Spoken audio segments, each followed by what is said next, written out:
SSC খেলছে কোথায়? রাজ্যের মাননীয় মুখ্যমন্ত্রী তিনি দাঁড়িয়ে বলছেন তো আমিই খেলবো।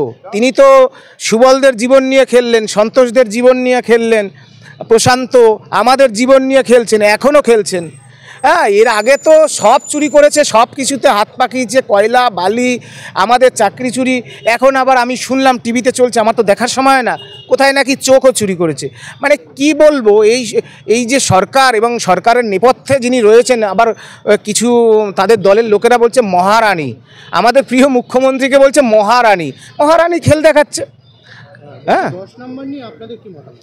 দেখুন 10 নম্বর তো আমরা চাইনি, সে কথাই আপনাকে বলছি। আমি আপনাদের আগেই বলেছি যে 3রা এপ্রিল 2025 মহামান্য সুপ্রিম কোর্ট যে রায় দিয়েছেন, সেই রায়ে আপনাদের আমি কপি দেখাতে পারি। সেখানে 49 নম্বর প্যারায় যে কনক্লুশন পার্টে লেখা আছে যে যারা অল ডিজেবল তাদেরকে এজ রিল্যাক্সেশন অ্যান্ড কনসেশন, আর যারা নট স্পেসিফিকলি টেন্টেড, রিভিউয়ের রায়ে যাদের বলা আছে আনটেন্টেড, যাদেরকে বলা হচ্ছে হাইয়েস্ট প্রায়োরিটির ভিত্তিতে নিয়োগ দিন।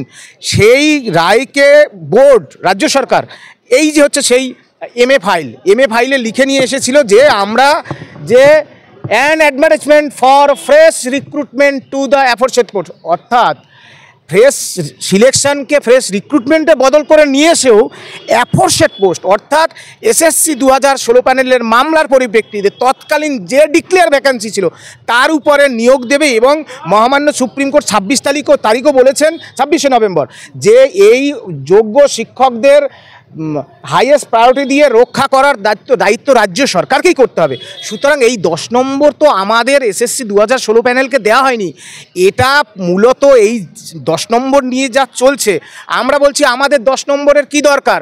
মহামান্য সুপ্রিম কোর্টের যে নির্দেশ যে এসএসসি 2016 প্যানেলের সেই যে অ্যাফোরসেড ডিক্লেয়ার ভ্যাকেন্সির উপরে ফ্রেশ সিলেকশনের ব্যবস্থা করুক। এবং মহামান্য কোর্টের কাছে আমরা আগেও বলেছি, আমরা বিচার ব্যবস্থার প্রতি সম্পূর্ণ আস্থাশীল।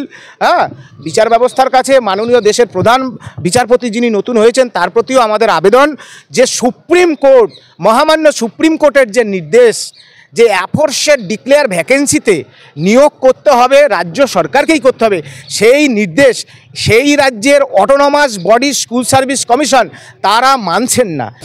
তো কারা কারা প্যানেল এক্সপায়ার হবার পর নিয়োগ পেয়েছেন তাদের পূর্ণাঙ্গ তালিকা স্কুল সার্ভিস কমিশনের পক্ষ থেকে মাননীয় কোর্ট চেয়েছেন এবং ক্যাবিনেট মেমোরান্ডাম করেছিল রাজ্যের মাননীয় মুখ্যমন্ত্রী নেতৃত্বে। সেই ক্যাবিনেট মেমোরান্ডামেও উল্লেখ আছে কারা কারা প্যানেল এক্সপায়ার হওয়ার পর নিয়োগ পেয়েছেন।